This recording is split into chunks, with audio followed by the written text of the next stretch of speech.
इलाहाबाद उच्च न्यायालय से जुड़ा ये समाचार आपने भी देखा होगा। कोर्ट ने कहा कि उत्तर प्रदेश के संभल के जिलाधिकारी और पुलिस अधीक्षक इस्तीफा दे दें या अपना ट्रांसफर करा लें। जज द्वारा की गई इस असामान्य टिप्पणी और इसके पीछे का पूरा इतिहास हम सभी को पता होना चाहिए, इसलिए क्योंकि ये सब उस संभल जिले के बारे में है जो हिंदुओं के सबसे बड़े तीर्थों में से एक है, जहां पूरे 5 दशक से योजनाबद्ध ढंग से हिंदुओं का नरसंहार हुआ। अधिकांश हिंदुओं को घर बार छोड़कर भागना पड़ा और आज 20% से भी कम हिंदू बाकी बचे हैं। हिंदुओं के कई प्राचीन मंदिरों, कुएं, बावड़ी और मकानों पर अवैध कब्जा कर लिया गया। उस हरिहर मंदिर पर भी एक अवैध ढांचा बना दिया गया जिसे भगवान विष्णु के 10वें कल्कि अवतार से जोड़ा जाता है। योगी आदित्यनाथ सरकार ने अवैध कब्जों तले दबाए जा चुके संभल तीर्थ को मुक्त कराने का अभियान आरंभ किया, लेकिन मजहबी षड्यंत्र कैसे काम करते हैं ये देखने वाली बात है। संभल में हिंदुओं के साथ हुए अत्याचारों का सारा इतिहास सामने है, फिर भी जो माहौल बनाया जा रहा है वो बिल्कुल उल्टा है। ऊपर से इस विषय पर भारतीय न्यायपालिका के कुछ जजों का रवैया चिंता में डालने वाला है। संभल के धनेटा सोतीपुरा गांव में खेतों के बीच बने इस मकान को ध्यान से देखिए। वर्ष 1995 में इसके मालिक ने दावा करना शुरू कर दिया कि ये मस्जिद है।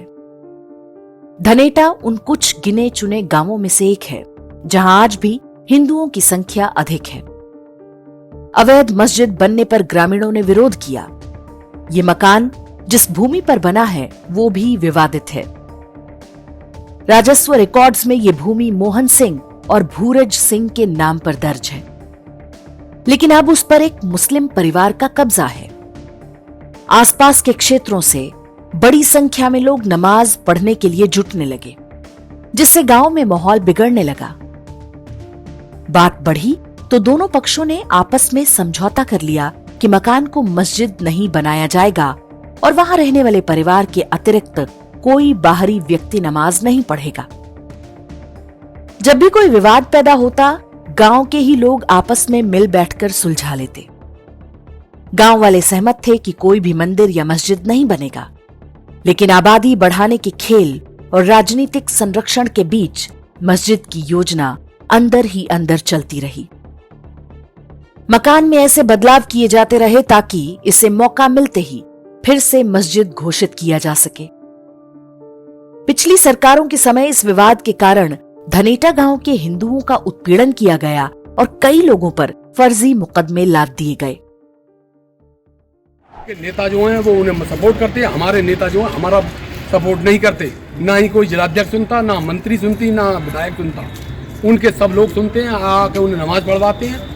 हमारे यहाँ सीओ अब्बास जैदी जी आए थे, उन्होंने उन्हें सामूहिक नमाज पढ़वाई और हम लोगों पर 4 लोगों पर गुंडा एक्ट लगाई।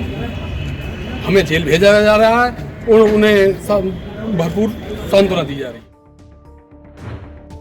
जिला प्रशासन ने गांव वालों के ही पुराने आपसी समझौते को मान्यता दी, जिसके आधार पर मकान में 20 से अधिक लोगों के नमाज पढ़ने की मनाही बनी रही। नमाज के लिए बाहरी लोगों की भीड़ जुटने से गांव में दंगे भड़कने का डर था, लेकिन जमीनी परिस्थितियों को समझे बिना या स्थानीय हिंदुओं की सुनवाई किए बिना ही इलाहाबाद हाईकोर्ट ने ऐसा आदेश दे दिया जो आगे चलकर इस गांव के हिंदुओं के सफाये का कारण बन सकता है। हाईकोर्ट के जस्टिस अतुल श्रीधरन और जस्टिस सिद्धार्थ नंदन ने यहां तक टिप्पणी कर डाली कि जिलाधिकारी और पुलिस अधीक्षक नमाजियों की भीड़ नहीं संभाल पा रहे तो इस्तीफा दे दें या ट्रांसफर करा लें। अदालत ने आदेश दिया कि लोग बाहर से आकर मकान में नमाज पढ़ सकते हैं। जज साहबों के तर्क से चलें तो फिर देश में कोई भी व्यक्ति अपने मकान या किसी अन्य व्यक्ति के मकान पर कब्जा करके मंदिर, मस्जिद या चर्च घोषित कर दे तो क्या प्रशासन उसे सुरक्षा दे पाएगा? क्या कोर्ट इस सच्चाई से अनजान थी कि संभल जिले में हिंदुओं के नरसंहार का एक पुराना इतिहास है? ये वो जिला है जहां हिंदू अल्पसंख्यक हो चुके हैं, उन्हें सुरक्षा देने के बजाय खदेड़ दिया जाए।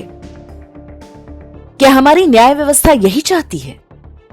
धनेटा गांव के हिंदुओं पर हमले होंगे, उनकी महिलाओं और बच्चों के साथ दरिंदगी होगी, तो क्या इलाहाबाद हाई कोर्ट के दोनों जज उनकी जिम्मेदारी लेंगे? इलाहाबाद हाई कोर्ट की इसी डिवीजन बेंच ने कुछ दिन पहले बरेली में एक घर में हो रही सामूहिक नमाज को रोकने पर डीएम और एसएसपी को फटकार लगाई थी और उन्हें कोर्ट में हाजिर होने तक का आदेश दे डाला। एक ही बेंच द्वारा एक तरह के पैटर्न वाले इन आदेशों को देखकर क्या मन में कुछ प्रश्न और संदेह पैदा नहीं होते? ये संदेह तब विश्वसनीय लगने लगते हैं जब उच्च न्यायालय का आदेश आते ही पूरे भारत को संभल बना देने की धमकियां सोशल मीडिया पर जारी की जाने लगी। संभल नहीं, पूरे हिंदुस्तान में रोड पर नमाज अदा की जाएगी इंशाल्लाह। ईदगाह फुल हो गए तो रोड पर मुसलमान आकर नमाज पढ़ेंगे। किसी की मां जनी तो इंशाल्लाह मुसलमानों को रोक कर दिखाए।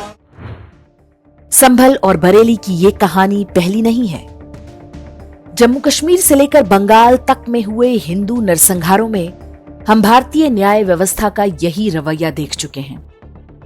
समाज के प्रतिरोध के बावजूद ये आज भी जारी है। एक पूरा इकोसिस्टम है जो इसे संभव बना रहा है। सरकारों और सरकारी अधिकारियों को व्यक्तिगत रूप से निशाना बनाया जाता है ताकि वे डर जाएं और भारत के इस्लामीकरण की प्रक्रिया में बाधक न बने। हमारी मंशा न्यायपालिका पर संदेह जताने की नहीं है, लेकिन हर विवाद का एक ऐतिहासिक और सामाजिक संदर्भ भी होता है। यदि हिंदुओं की सुरक्षा से जुड़े विषयों में अदालतें इस तरह से आंखें बंद कर आदेश सुनाएंगी तो वे जाने अनजाने देश को एक बड़े संकट की ओर धकेलती जाएंगी। कोलिजियम के जजों की विश्वसनीयता किसी से छिपी नहीं है। एक नागरिक के रूप में हमारा दायित्व है कि हम न्यायपालिका को उसकी मर्यादा और गरिमा स्मरण कराते रहें, ताकि ये ध्यान रहे कि जज भारत के नागरिकों के मालिक नहीं, उनकी सेवा के लिए हैं।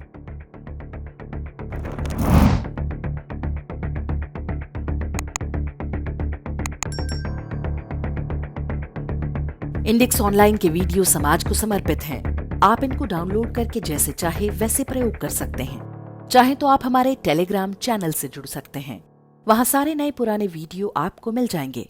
हमारे सोशल मीडिया लिंक हर वीडियो के डिस्क्रिप्शन में होते हैं। हमारा एकमात्र उद्देश्य हिंदू समाज को जागृत और एकजुट करना है। इसमें सहभागी बने। धन्यवाद।